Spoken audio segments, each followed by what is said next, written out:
ಇದು ನನ್ನ ಕೈಲಾಗಲ್ಲ ಅವ್ರಿಗೆ. ಅಂದರೆ ಈಗ ನಾನು ಇದನ್ನು ಪ್ರಾರಂಭ ಮಾಡಿದ್ದು 13 ವರ್ಷದ ಹಿಂದೆ. ಚಿಕ್ಕದಾಗಿ ಶುರು ಮಾಡಿದ್ದೆ. 1 ಶಾಲೆ, 2 ಶಾಲೆ, 3 ಶಾಲೆ, ಅದೇ ರೀತಿ 10 ಶಾಲೆಯಿಂದ ಹಿಡಿದು ಲಾಸ್ಟ್ ಇಯರ್ 8000 ಶಾಲೆ ಕೊಟ್ಟಿದ್ದೀನಿ. ಈ ವರ್ಷ 16,000 ಮಕ್ಕಳಿಗೆ ಕೊಡ್ತಾ ಇದ್ದೀನಿ. 175 ಸರ್ಕಾರಿ ಶಾಲೆ ಮತ್ತು ಅನುದಾನಿತ ಶಾಲೆಗೆ ಕೊಡ್ತಾ ಇದ್ದೀನಿ.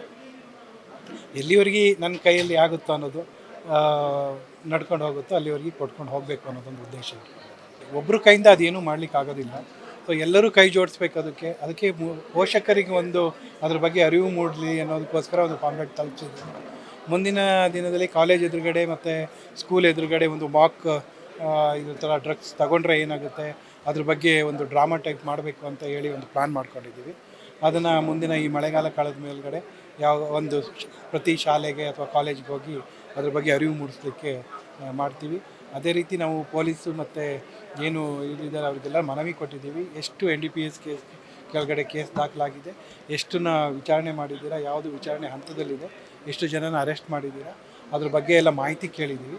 ಆ ಮಾಹಿತಿ ಬಂದಾದಮೇಲೆ ಅದ್ರ ಬಗ್ಗೆ ಫಾಲೋಅಪ್ ಮಾಡಿ ಆ ಕೇಸ್ ಬಗ್ಗೆ. ಆಮೇಲೆ ಇನ್ನು ಪೋಷಕರಲ್ಲಿ ಅಥವಾ ಯುವಕರಲ್ಲಿ ನಾವು ಕೇಳ್ಕೊಳ್ಳೋದು, ಯಾರೋ ಮಾಡ್ತಾ ಇರೋದು ಗೊತ್ತಾಗೇ ಆಗ್ತಾ ಇರ್ತದೆ. ಅವ್ರ ಬಗ್ಗೆ ಇಮಿಡಿಯೇಟಾಗಿ ಅವರು ಪೊಲೀಸ್ ಸ್ಟೇಷನಿಗೋ ಅಥವಾ ಇನ್ಯಾರಿಗೋ ವಿಚಾರ ತಿಳಿಸಿದ್ರೆ, ಯಾವುದೇ ಭಯ ಇಲ್ಲದೇ ಹೋಗಿ ವಿಚಾರ ತಿಳಿಸಿದ ತಕ್ಷಣವೇ ಪೊಲೀಸ್ನವರು ಅವ್ರು ಯಾರು ತಿಳಿಸಿದ್ರು ಅಂತ ಏನು ಹೆಸರು ಹೇಳೋದಿಲ್ಲ.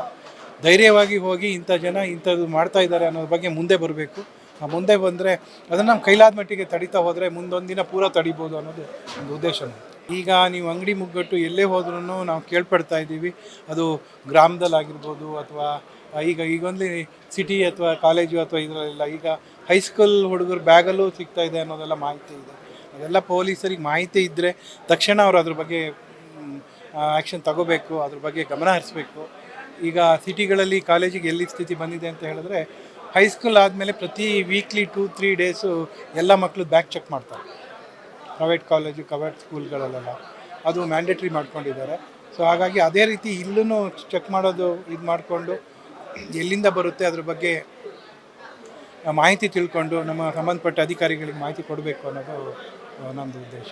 ನಮ್ಮದು ಉದ್ದೇಶ ಇದು ಒಂದು ಶಿಕ್ಷಣದ ಬಗ್ಗೆ, ಅದೇ ರೀತಿ ರೈತ ಒಕ್ಕೂಟಕ್ಕೆ ನಾವೆಲ್ಲ ಏನು ಕೈ ಜೋಡಿಸಿ ಒಂದು ಒಕ್ಕೂಟ ಮಾಡಿದ್ದೀವಿ ಕೃಷಿ ಬಗ್ಗೆ, ಅದೇ ರೀತಿ ಆರೋಗ್ಯದ ಬಗ್ಗೆ, ಅದೇ ರೀತಿ ಇನ್ನು ಏನು ಶಿಕ್ಷಣದ ಬಗ್ಗೆ ನಾವು ಈ ನಮ್ಮ ಊರು ಶಿಕ್ಷಣ, ನಮ್ಮ ಕ್ಷೇತ್ರ ಏನಿದೆ ಅದ್ರ ಬಗ್ಗೆ ಅಭಿವೃದ್ಧಿ ಹೊಂದಬೇಕು. ಶಿಕ್ಷಣ ಬೇಕು, ಒಳ್ಳೆಯ ಆರೋಗ್ಯ ಬೇಕು, ಒಳ್ಳೆಯ ರೈತರಿಗೆ ಒಳ್ಳೆಯ ಬೆಲೆ ಸಿಗಬೇಕು, ರೈತರಿಗೆ ಇದ್ದಂಥ ಸಮಸ್ಯೆಗಳ ಬಗೆಹರಿಸಲಿಕ್ಕೆ ಒಕ್ಕೂಟ ಅಂತ ಹೇಳಿ ಮಾಡ್ಕೊಂಡಿದ್ದೀವಿ.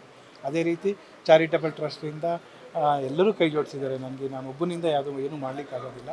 ಹಿಂದೆ ನಾವು ಈಗೇನು ಚಾರಿಟಬಲ್ ಟ್ರಸ್ಟ್ ಅಂತ ಹೇಳಿ ಪ್ರಾರಂಭ ಮಾಡೋಕ್ಕಿಂತ ಮುಂಚೆ 3-4 ಜನದಿಂದ ಶುರು ಮಾಡಿರೋದು.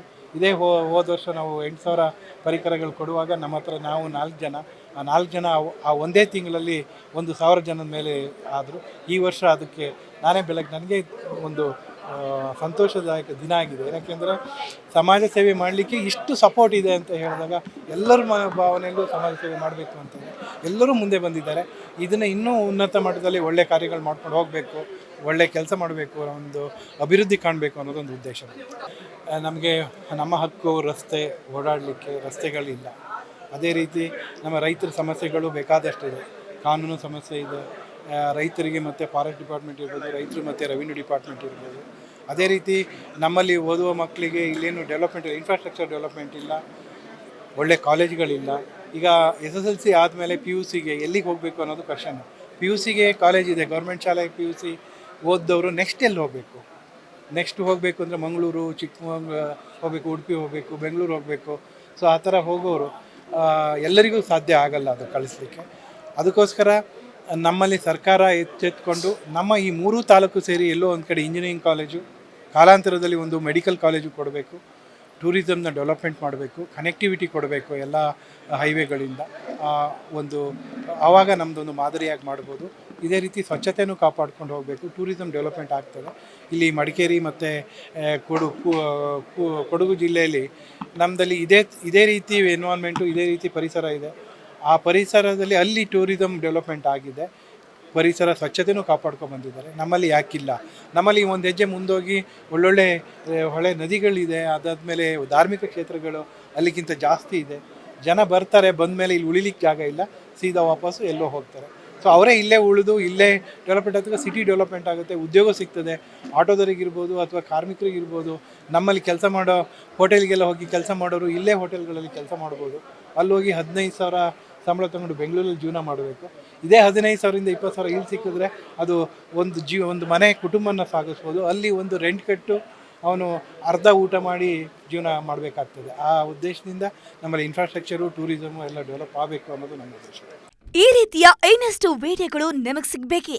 ಹಾಗಾದ್ರೆ ಈಗಲೇ ನ್ಯೂಸ್ ಮಲ್ನಾಡ್ ಚಾನೆಲ್ನ ಸಬ್ಸ್ಕ್ರೈಬ್ ಆಗಿ, ಕೆಳಗಿರೋ ಸಬ್ಸ್ಕ್ರೈಬ್ ಬಟನ್ ಮೇಲೆ ಕ್ಲಿಕ್ ಮಾಡಿ ಉಚಿತವಾಗಿ ಸಬ್ಸ್ಕ್ರೈಬ್ ಆಗಿ. ನಿಮ್ಮ ಒಂದೊಂದು ಸಬ್ಸ್ಕ್ರೈಬ್ ಕೂಡ ನಮಗೆ ಬೆಂಬಲ, ಸ್ಫೂರ್ತಿ.